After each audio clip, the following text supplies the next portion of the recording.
Hi, everybody. I am Dr. Carrie Williams. I'm at Rutgers University in New Jersey, so welcome to the webinar. I just wanted to start off and give a few words about who is the organizing group that is actually hosting this webinar, along with another series of at least 2 to maybe 3 webinars. Stay tuned. We'll send more information out about those. But it's extensionhorses.org. So when it's all done, and maybe even Laura can type that up there. Actually, it's in the chat. It's in the screen already that you're looking at. The extensionhorses.org has a lot of resources for horse owners across the United States. And it's run by a group of extension specialists, both county and statewide. But the great thing is that we're also horse owners. We're horse moms. We're a lot of different things. We show horses on our own as well. So a lot of us are in the same boats that you are. And a lot of us have different experiences. I'm a nutritionist. I don't work with finances. So that's what these webinar series are for, is to bring you the experts that can help you. So when the webinar is all over, we really encourage you to visit extensionhorses.org. And this is where the recording for this podcast is going to be housed when we post it, which is hopefully going to be very soon.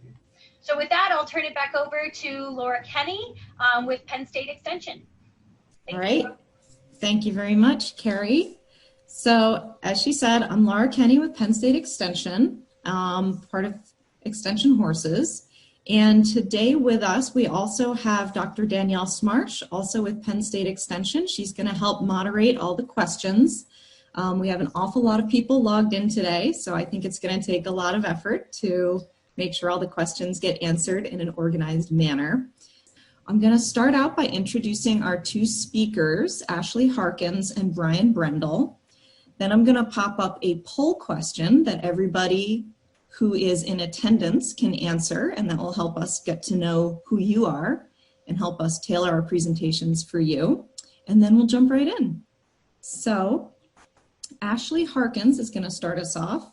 She is the current director of the United Horse Coalition, a coalition of industry and nonprofit organizations who have come together in their dedication to promoting responsible horse ownership and helping America's horses at risk or in transition.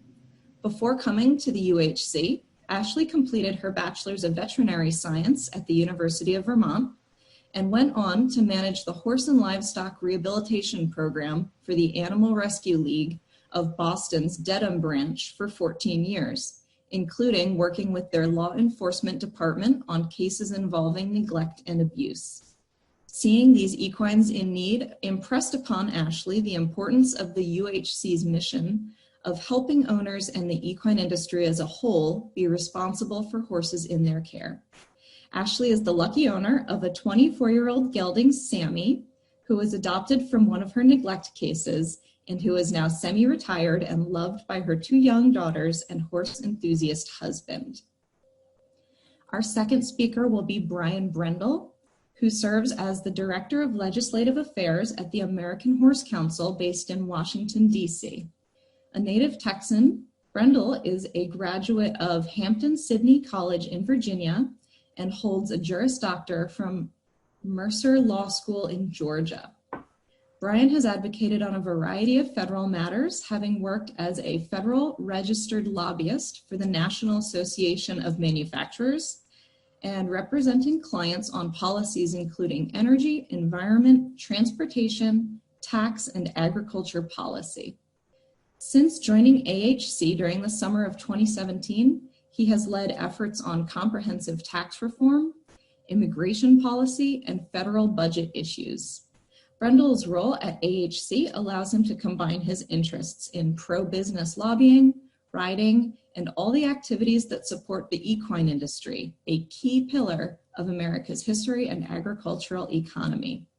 So thank you so much for joining us today. I think this is going to be a really, really useful webinar. So I'm going to start by bringing up a poll. And if you could please select what sector of the industry you're representing today and let us know what your current financial outlook is looking like. These answers are completely anonymous, so you don't need to worry about us tracking you down or figuring out who you are. So this will help our presenters know who they're talking to. It looks like the majority of the attendees are small business owners. Okay. We also have some horse owners. 49% are horse owners on the call. 16% are equine nonprofits. 8% are equine industry employees. We also have 32% self-employed, a small amount of independent contractors, and then some education or other agency personnel that will help spread this word to others. All right, is this good? We ready to go? Think so. Wonderful. All right, in that case, I'm going to turn it over to Ashley. All right, well, hello everyone, and thank you for the introduction. As Laura mentioned, I'm the current director of UHC, and I've been with UHC a little over a year now, and I'm super excited to be part of such a great organization. I do want to thank you all in advance for taking your time to be with us today. We have some really great information to share with you, and I hope that we will have a little bit of something for everyone in terms of some of the assistance options that are available. If nothing else, it will certainly be a gateway to some further discussions, I'm sure, as well. I'd like to start with telling you a little bit about who we are and what it is that we do. Hopefully it's not doing that to you. So to put it concisely, we are a broad alliance of many different organizations within the equine industry. So we've essentially come together to educate the horse industry about the issues that are currently facing horses who are at risk or in transition. We initially were formed during the Unwanted Horse Summit, which took place at the American Horse Council's annual meeting back in 2005. Our member base is primarily made up of industry partners, rescues, sanctuaries, state horse councils, breed associations, and various other organizations that are throughout the industry. We're a very diverse coalition, which is great because it means that we have a wide range of knowledge base and experience. And it's through this wonderful collaboration that we can promote education and options for owners who are facing hardships. We do this by being sort of a warehouse of information and important resources, not only for current owners, but prospective owners as well. This includes breeders, sellers, various horse organizations. We like to especially promote responsible ownership and all that that entails, because if you are being a responsible owner, your horse is less likely to end up in a situation where it becomes at risk. So if we can provide you with these tools and resources, we can further our collective mission of keeping these horses safe at home with their owners. So we keep hearing these terms at risk or in transition when we talk about horses, but I'm sure some of you are asking, well, what exactly does that mean? In the industry, we've started to move away from using the term unwanted, which sort of holds a negative connotation when connected to a horse. And instead, we're moving towards using the words at risk or in transition. When we talk about a horse that's at risk, this is primarily an equine that has an increased possibility of experiencing a situation of neglect, abuse, or generally poor welfare. And when we talk about a horse that is in transition, it can be any equine that is currently in transition from one home, vocation, or opportunity or owner to the next. So, you know, as we are aware throughout their lifetime, most horses will have multiple homes and different owners. That's just a realistic expectation. Often these horses find themselves in transition due to no fault of their own, and rather it's a result of a change in the owner's circumstances. So what do? Well, we do a lot of different things. Our tagline is educate, advocate, and collaborate, which sort of encompasses what our overreaching goals are. But there are a few main areas we primarily like to focus our efforts on, and that is in providing educational materials on responsible horse ownership, and of course our resource database, which is so vital in terms of what it can provide the at-risk population of equines in our care. Of course, I'd be remiss if I didn't mention one of our incredibly important programs, the Equine Welfare Data Collective. So the EWDC is a collaboration of agencies that are collecting national data on equine welfare. Right now, that data is limited to registered 501c3s and municipal facilities that take physical custody of equines, but we are working to expand that in the future. It's important to note that this data is aggregated and it is anonymous. Ultimately, we hope that this data will help us to understand the scope of the issues that we're facing as an industry. And ideally, we'll be able to utilize the data from the survey to help create programs and initiatives which will prevent horses from reaching an at-risk state. This data can also be used to help the industry as a whole gain an understanding of where the most demands are, and also, you know, where we might be excelling, so that we can focus on and identify resources to alleviate any shortfalls that we're coming across or that we're having as an industry. Our first report was released in November 2019. This included data collected between January 1st, 2018 and June 20th, 2018, which was a great success. I'm happy to say that the second report should be released sometime in June of 2020. We are carrying on with our routine biannual data collection while also investigating other metrics to collect and understand the scope of what's happening now and how it's affecting horses. The data we currently have backs up to 2018, so we'll be able to look at some trend lines and potentially see if the next few months or year differs. And we'll also be able to compare our analysis to the UHD Resource Database and see how accessible safety net programs are to the overall equine community. I believe Emily Stearns, who's the program manager of EWDC, is here on the call with us today. So if you have any questions regarding EWDC specifically, I'm sure she'd be happy to answer them if there's time later on. I can also have someone put up her email address in chat as well. So moving on, though I'm not going to focus too much on our educational materials today, I do want to touch upon some of what we do offer. One of my favorite materials we offer on our site is this really great booklet that happens to contain some great topics called the Owning Responsibly booklet. It's basically UHC's Bible of everything you wanted to know about being a responsible owner. It is available in PDF form on our website for anyone to use, and we encourage you to use it. It's a great tool for potential adopters, new horse owners, and even current ones. As there's information in there, I'm willing to bet you haven't thought about. We have a brochure on rehabilitating the neglected horse, information on is horse ownership right for me? So should I be taking lessons? Should I be trying leasing first? Or am I ready to dive on in and become a horse owner?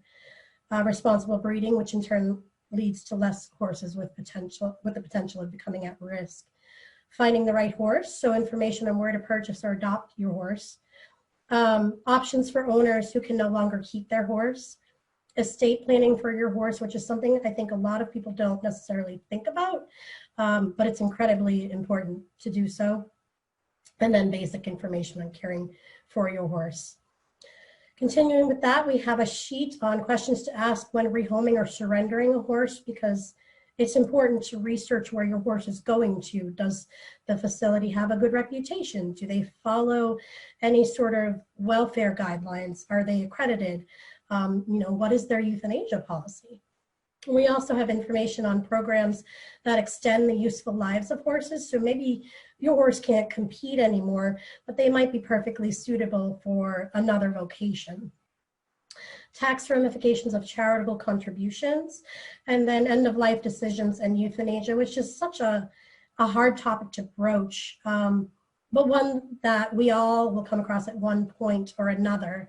And I think that having that preparation and knowledge in advance goes a long way to helping make these tough decisions a little bit easier if you're prepared for them. Disposal options for equines, also a tough topic because some options are not as available as others, and it can be quite costly. Not everyone knows what to do with a 1,200-pound animal or what options are available to them in their area. And of course, we list various webinars and educational videos. So let's move on, and I'll jump into the UHD Resource Database, which is why I think we're really here today. I personally like to think of this almost like a Google search engine for resources and assets that can help at-risk horses and their owners. Just to give you a little bit of backstory, we have been working on this database for the past year or so. We've always had resources and safety net programs on our site previously, but recently we've been working to really build upon what was available. The resource database itself was created to help current horse owners, prospective horse owners, rescues, sanctuaries, and really the equine industry as a whole. For us, we consider a resource to be anything that could be used for the betterment of horses or their owners who are at risk. So this can include resources like horse rescues and sanctuaries. So if a horse is in need of placement, direct placement organizations, feed assistance, temporary foster homes, castration assistance, veterinary funding, euthanasia programs and clinics, behavior modification assistance, law enforcement services, you name it, we try to get it up there. Our ultimate goal is to try and utilize these tools and resources to keep horses with their owners as much as possible. Maybe, such as the case now, the financial situation is only a temporary one, and if we can help owners in the short term, they will be able to keep their horse from having to be rehomed. The way that we have it set up on our site is that there's 3 main subsets of resources: those for current owners, those for prospective owners, and those resources that are specific to rescues and sanctuaries. Each subset does have its own dedicated page off of our main site. So today what I'd like to do is take a step back and focus specifically on our safety net programs for horse owners, just because of how timely it is with the COVID pandemic. If you were to go to our site right now, which I'm actually going to do because I think it's going to be a lot easier to show you this way rather than using the slides. Let's see here. Can everybody see that okay? I assume. Everyone's on mute, so I'm going to take that as a yes. So on the top menu bar, you're going to see a tab called Resource Database. And beneath that, there's a drop-down box that will say resources for horses at risk or in transition. This page, I'm hoping it goes. There we go. This page is just a temporary placeholder page where we're compiling our resources as they come to us. So it's very much an active page and very fluid in its nature. As we add new resources, we will update the date at the top here so that you know when there's something new that we've added since you last took a peek at it. If you look, you'll see that the resources are broken down both by state-specific as well as national programs. So individuals can search either way. Each program has a drop-down menu. So if you click on the plus sign, you can click on the box, find your state, and go through to see the available options that we've put in there, who offer specific service. So for instance, feed and hay assistance is a big one right now. I want to go through briefly some of the programs that are out there to help owners. So like I said, feed-in assistance is a big one right now, castration assistance, funding for veterinary care, euthanasia assistance and programs. So if you come to a point in your horse's life where euthanasia is determined to be necessary for your horse, even if you are grappling with the decision and need help talking about options, but you do not have the available funds, you can reach out to these programs for assistance. If you need assistance and you find that there's no programs available in your area, it never hurts to reach out to your state horse council, extension programs in your state, and barring that, even your state veterinarian or Department of Agriculture, in case they might be aware of some programs in your area that might not be listed here. Just because they aren't listed here doesn't mean that they don't exist. It just means that we haven't identified them yet. Initially, when we were going through and searching for these programs, or they were being brought to our attention through word of mouth, which of course was incredibly time consuming, we ended up going back to the drawing board.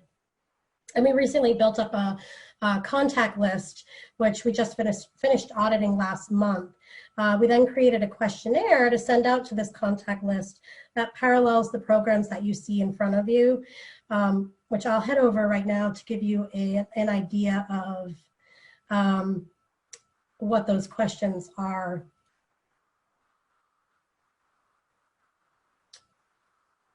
Let's see. So if you look at the questionnaire, a lot of the questions parallel the resources that are commonly needed so that we could essentially fill in the blanks on the resource page. We actually just pushed up the release of the questionnaire in the wake of COVID-19 in an effort to build upon the resources that we already had listed. It was actually just sent out this Friday afternoon. And it's our hope that, you know, by having this one centrally located area to access these resources, that we can help owners keep their horses from becoming at risk during this pandemic and going forward, to help keep them in their homes. The questionnaire itself was sent to, on Friday, all known equine welfare organizations nationwide that have a current 501c3 status. There's about 1,000 or so that we've identified thus far. We're also planning to send the questionnaire to 4-H groups, extension specialists, veterinary colleges and universities, state horse councils, state horse specialists, state veterinarians, Department of Agriculture, as well as municipal groups that assist with horses, so that this would be, you know, the municipal groups would be like animal control, as well as equine industry organizations. Basically anybody that we can identify that could potentially provide a resource or asset that can help. We don't want to rule out anybody at this point. So as I mentioned before, there's other dedicated pages for current owners, rescues, and sanctuaries, and prospective owners with information that is specific to each group. So if you go back up here, you'll see each group has its own dedicated page where you can access the resources that would be specific to your situation. Let me go back to the safety net programs. So I know I mentioned that this page is currently a placeholder, and that's because we're currently developing a searchable database on the website to make it even easier for those in need of safety programs to access the information that they require. So I'm going to go back to my slides for a moment here. There we go. To give you an example, let's say there's an owner in need of a hay bank. They will go to the search box, put in their zip code, and then whatever type of resource they're in need of, and in this case it would be feed assistance.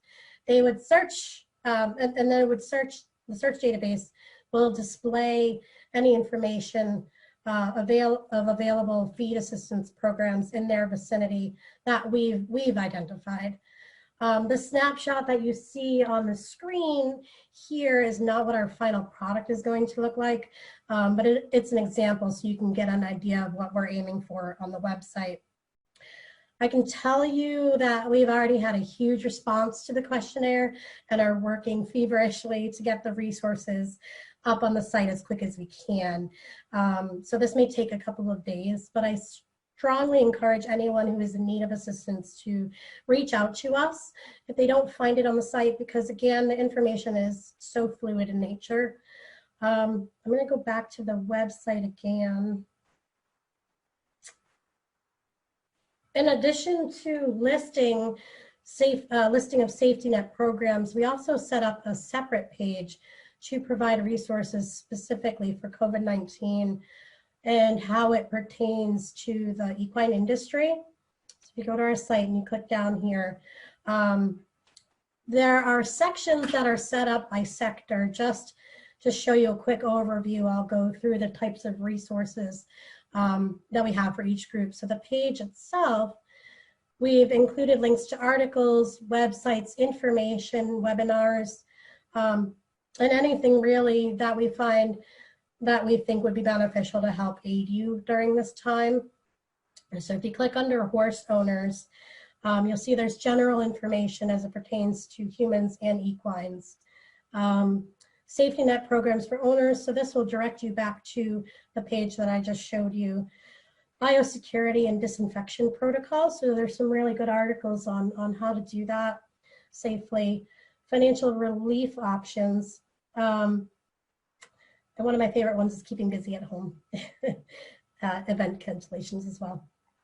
If you go under nonprofits, you'll find information that is specific to nonprofits and coronavirus. I won't go over all that individually, but if you have time, I definitely suggest going to the page and checking those out.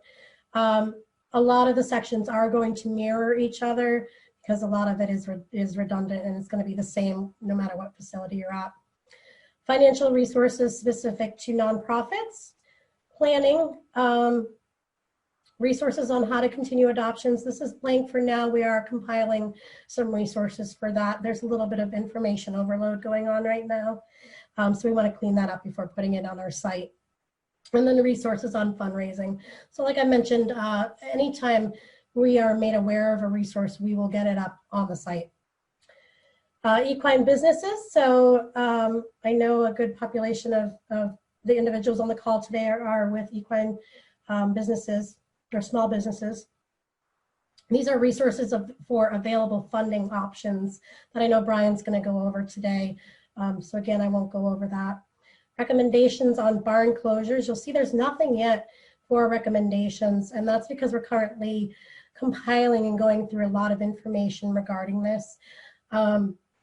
Each state actually has their own recommendations, as does each individual barn, and it does vary from facilities to facilities. So we'll be posting that information here, as well as under state-specific information. And we have a tab for industry employees, so they can find out how to get to their state-specific unemployment options. Just click on one randomly here. And their state-specific site for COVID information. State-specific resources. So this is a page set up for resources that don't necessarily fall into one of the aforementioned categories. So if you click on your state, we'll just put up resources that are state-specific.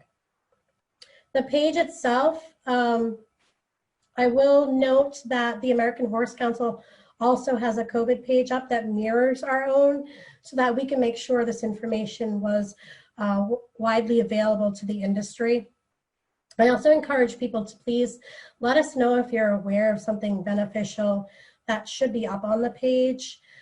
We've had a very quick turnaround time with getting things up on the site, just because we want to make sure we're getting information out to everyone as quickly as possible. And conversely, if there's something that you need that you don't see up there, let us know as well. Let me see, I'll go back to the slides here. So I believe we're going to take questions at the end. Keep that in mind. I hope you found that this information is helpful, but as I mentioned before, if there's something you're struggling with or need assistance with, please let us know. We may not always have the information you're looking for. We would be happy to direct you to those that do. And with that, I will turn it over to my colleague, Bryan. All right, thank you very much, Ashley. So good afternoon, everyone. The following slides will focus on the latest business and economic measures being deployed against COVID-19. Just for background, on Friday, March 27th, Congress passed the landmark Coronavirus Aid, Relief, and Economic Security Act, or the CARES Act for short. The $2 trillion relief package will deliver $350 billion in emergency aid to small business, some nonprofit groups, sole proprietors, independent contractors, and the self-employed. And according to the survey results, it looks like we have a large number of small business owners on the webinar today. So hopefully this information will be especially helpful to you. The provisions also include programs that will provide cash rebates to individual taxpayers. So Ashley, let's go on to the next slide. Actually, stay there. Yeah, back up. Yeah, thanks. The new law's signature program for small business falls under the Paycheck Protection Program. This program will deliver funds to pay up to 8 weeks of payroll costs. Because most equine operations identify as small business, the package includes many provisions that should help the horse industry. The SBA caps the loans at $10 million, or 2.5 times your average monthly payroll costs, whichever sum is actually smaller. In the event an employer uses the funds to cover payroll, utilities, mortgage interest, and rent, SBA will forgive the debt, effectively converting the bridge loan into an outright grant. To participate, a business must employ fewer than 500 workers, and that is the threshold key requirement for participation in this program, fewer than 500. The SBA is rolling out Paycheck Protection in 2 phases. On Friday, April 3rd, last Friday, SBA, through its lenders, began processing loans for small businesses and sole proprietors. This Friday, April 10th, SBA will begin processing applications for loans for independent contractors and also the self-employed. These are 2 classes of people who have not been covered under past programs. Those interested in applying for a loan should consult their bank, which must be FDIC insured, an SBA lender, or a farm credit service provider. SBA has provided a list of its 100 most active lenders, which include Wells Fargo, JP Morgan, Huntington National Bank, and the First Home Bank, among others. I will provide a link to SBA's list of lenders following this presentation. The Farm Credit System banks include CoBank, AgriBank, AgFirst Farm Credit Bank, and the Farm Credit Bank of Texas. AHC recommends that those who have a relationship with a Farm Credit System institution work with those providers. These banks have a great deal of experience processing disaster loans related to floods, tornadoes, and other events. So they know the drill more than your typical commercial lender. Because Paycheck Protection is emerging as the most sought after program for business, I recommend you go to the Treasury's website for resources. The Treasury webpage contains links to 12 helpful documents, including a program overview, criteria for borrowers, and most helpfully, a copy of the 3-page application. Now moving on to the next slide.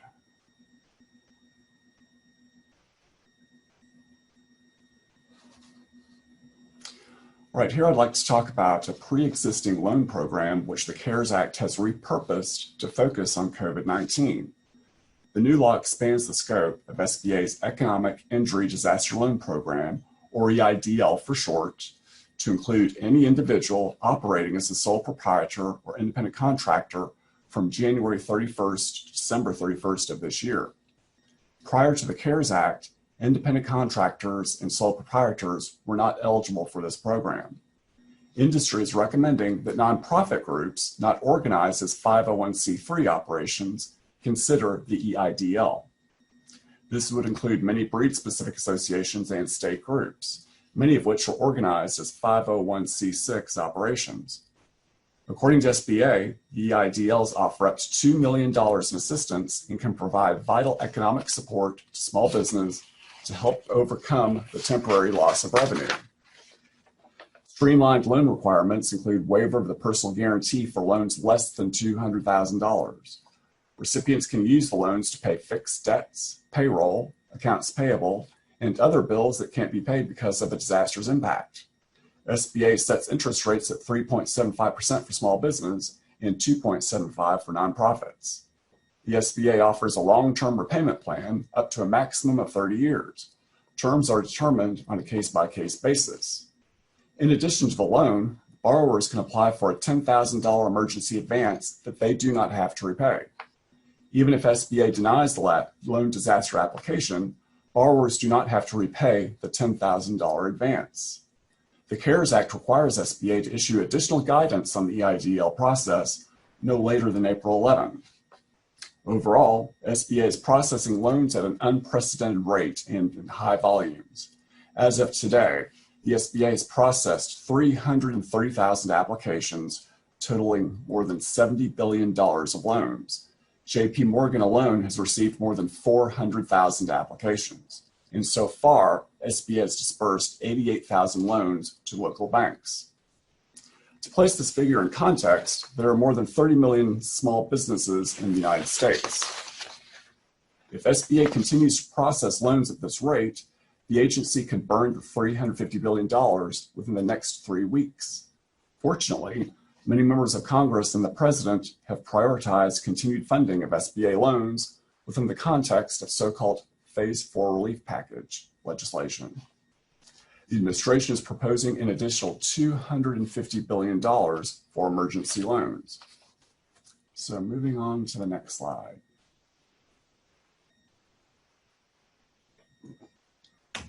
So let's talk about what's available for those who have already lost their jobs or have been furloughed.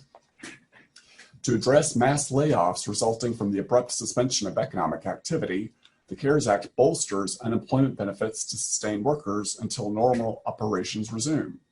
Unlike many jobs programs, the bill extends unemployment benefits to the self-employed, independent contractors, those with limited work history, and others who are unable to work as a direct result of the pandemic. Self-employed professionals such as trainers and independent contractors impacted by event cancellations should find this program pretty helpful. The new law also extends unemployment benefits for 13 weeks beyond the expiration date of state programs. As a general matter, state benefits usually expire after about 26 weeks. The CARES Act provides $600 per week of federal benefits in addition to those provided by the state programs. Unfortunately, there are widespread reports that state unemployment offices are underfunded and understaffed. So let's move on to the next. Great. So let's talk about how the IRS can help the taxpayer instead of the other way around. The CARES Act also uses the federal tax code to make sure Americans receive a quick infusion of cash. Individual taxpayers with an adjusted gross income up to $75,000 are eligible for a $1,200 cash rebate from the IRS. The amount rises to $2,400 for married couples. The rebate is capped within individuals making up to $99,000 and married couples making up to $198,000 receiving prorated rebates. Adults who have qualifying children will receive an additional $500 per child. The IRS states that it will deliver the rebates in the same way that a specific taxpayer actually interacts with the agency. Those who have a direct deposit arrangement with the IRS will automatically receive their rebates in their bank accounts. Others will receive checks. IRS could deliver the first rebate within the next 2 weeks. Moving forward, policymakers are also considering another round of cash rebates within the context of Phase 4 legislation. The bill could move by the end of April. So those are some highlights from the CARES Act. As I mentioned earlier, we will provide copies of helpful links following the end of the program. I also urge you to go to www.horsecouncil.org, and we have a COVID-19 resources link that has a lot of information specific to small business and nonprofits. So with that, I'll hand it back over to the moderators. Thank you.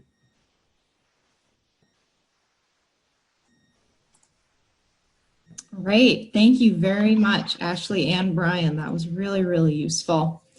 We have had a number of questions come in, and we're trying to kind of sort them into categories because there are so many of them.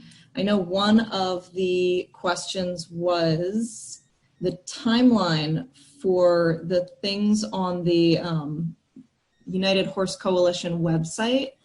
When should we expect those things to be up and live on the website? Oh, so it's sort of a fluid situation. It's a matter of working with our partners on this and coordinating with other nonprofits and idea sharing, really. I'll put some feelers out there to see what everyone else is doing and if they wouldn't mind sharing what they've done, and we can try and put some materials out on that. So there is some information, and we just have to coordinate getting it together and getting it up on the site. All right, thank you. We also want to know where we can find that list of banks, Bryan. So the list of creditors, well, for starters, people should really start with their local bank.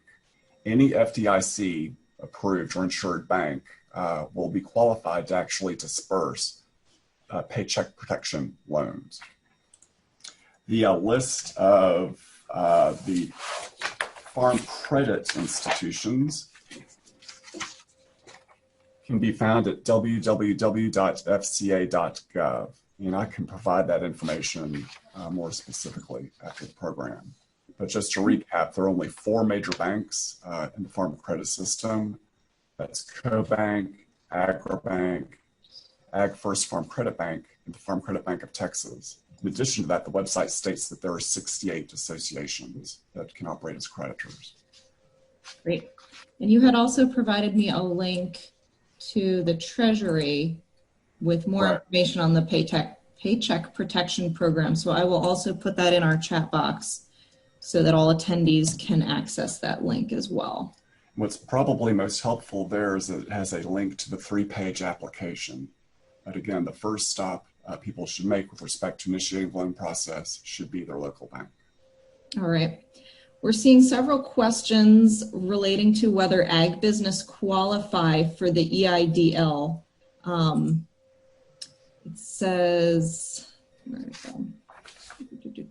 Bullet 3 on the Paycheck Protection Program says that agriculture does not qualify for this program. Anybody who is not eligible to qualify for paycheck protection should strongly consider the EIDL. And at this time, we are not sure how broadly the Small Business Administration is using that exclusion regarding agriculture. We're following up on that. It could be a narrow exclusion. But if for whatever reason you're disqualified or your bank disqualifies you from paycheck protection, definitely seek the EIDL. All right. Along those lines, and perhaps this isn't known at this time, boarding and lesson facilities, would those fall under either of those programs? If you operate as a small business or a sole proprietor with respect to those operations, you qualify for paycheck protection as well as EIDL. Okay. How about facilities that, or businesses that don't have any employees? Again, yeah, that's a business classification that usually falls under a sole proprietor or possibly even an independent contractor. So they should qualify for paycheck protection. If you have one employee, if you're working for yourself, you are your own employee. Therefore, these benefits are being extended to you for the first time. Okay, very good. And that goes for unemployment insurance as well as both loan programs we discussed.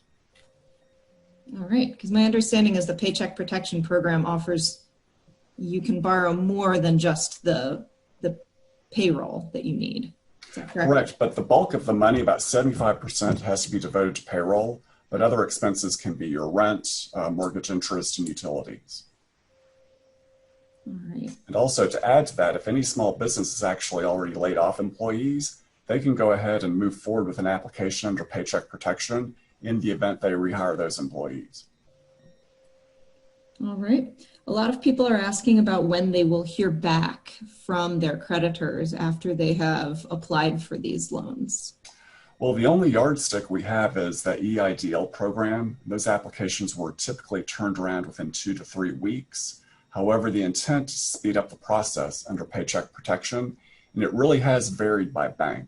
My understanding is that the larger commercial lenders like JP Morgan and Bank of America, who have larger resources or greater resources, tend to turn these around more quickly, but it does vary by bank. Unfortunately, there have been reports that there are bottlenecks. Like I mentioned earlier, there have been more than 330,000 applications approved by SBA, but they've only dispersed 88,000 loans directly to recipients. Okay. So there are bottlenecks at this point. All right. Do businesses who garner revenue from gambling, like racing entities, qualify for SBA assistance? Those entities would qualify likely for EIDL, but unfortunately there's conflicting information in the CARES Act. The general rule for qualifying under Paycheck Protection is that you employ fewer than 500 employees. However, unfortunately, the statute did incorporate a reference to entities that are excluded, and any wagering operation, unfortunately, is included in that list. So we've heard reports that some wagering operations have actually been denied benefits under Paycheck Protection, and therefore going the EIDL route. This is an issue that Senator McConnell is involved with, and there could be guidance from the Secretary of Commerce soon to clarify that wagering operations will qualify for the program. Stay tuned.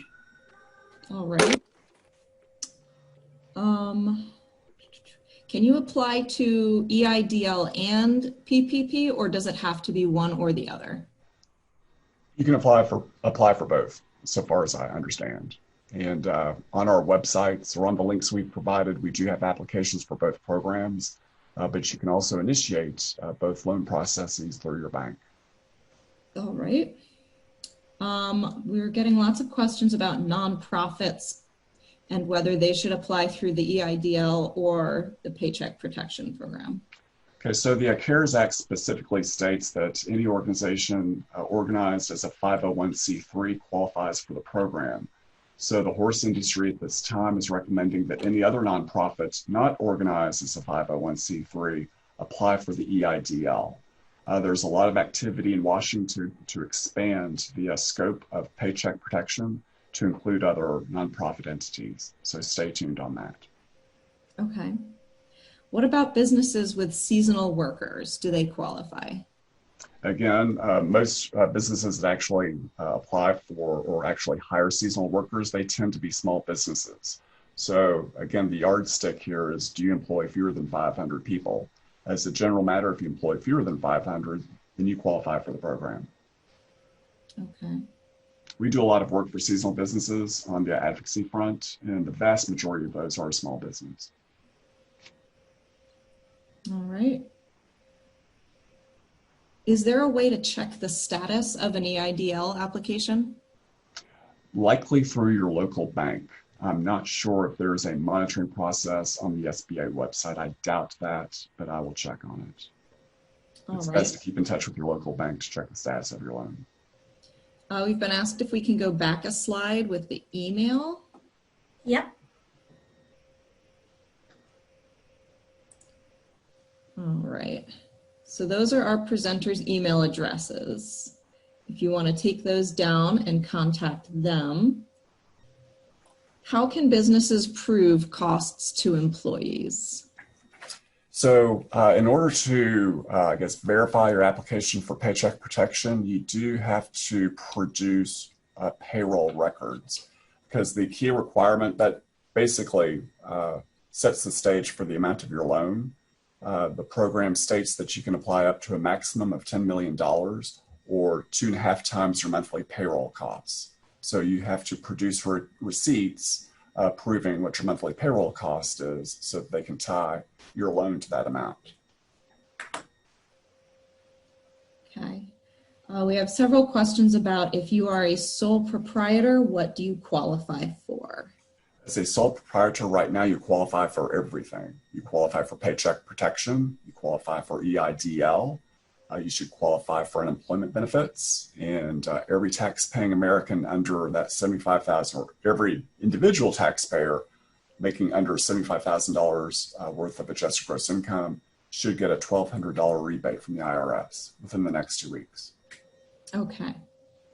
Can owners... Actually, a good question, something to remember is that one of the key pushes for the CARES Act has been to extend all sorts of economic benefits to sole proprietors and independent contractors and the self-employed.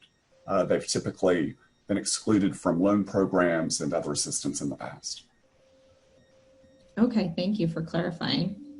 Can owners of racehorses consider their trainers, grooms, vets, and blacksmiths employees and therefore qualify for the Paycheck Protection? If they're on the payroll, and for example, the owner of the racehorse covers Social Security tax and whatnot, they would be employees. But my understanding is that a lot of trainers and other workers are actually independent contractors. So in that case, the racehorse owner might have to operate under the assumption that he or she is a sole proprietor for his business.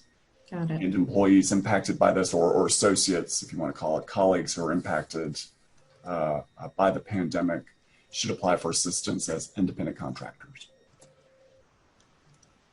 Okay, I've been asked to repeat, if you are a 501c3, should you apply for the Paycheck Protection or the EIDL?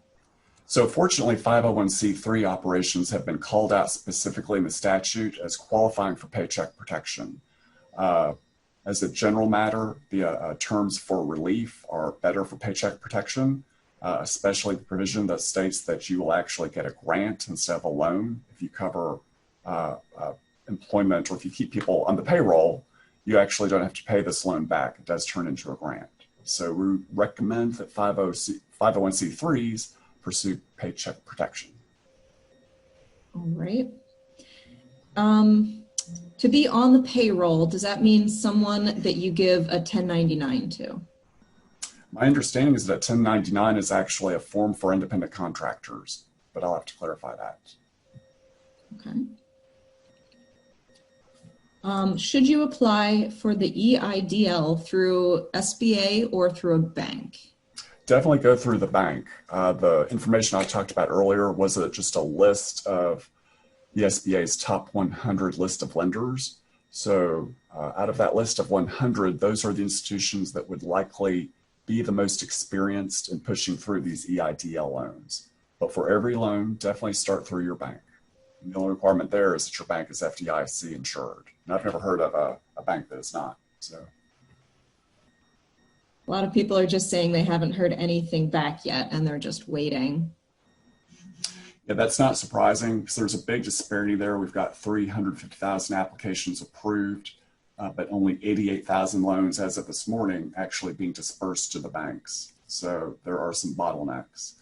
I'm going to assume that the $250 billion phase 4 legislation is going to move forward more quickly than say later.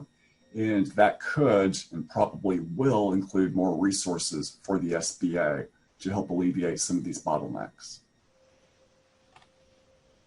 All right. We have several people asking, if you're self-employed, how do you apply for the Paycheck Protection if you do not produce a payroll receipt? Well, if you're self-employed, I would imagine that your tax returns, this is just speculation, would actually prove that you've generated an income. If you've actually incorporated yourself into some sort of LLC or other entity, that sort of documentation should prove that you qualify for the program. All right.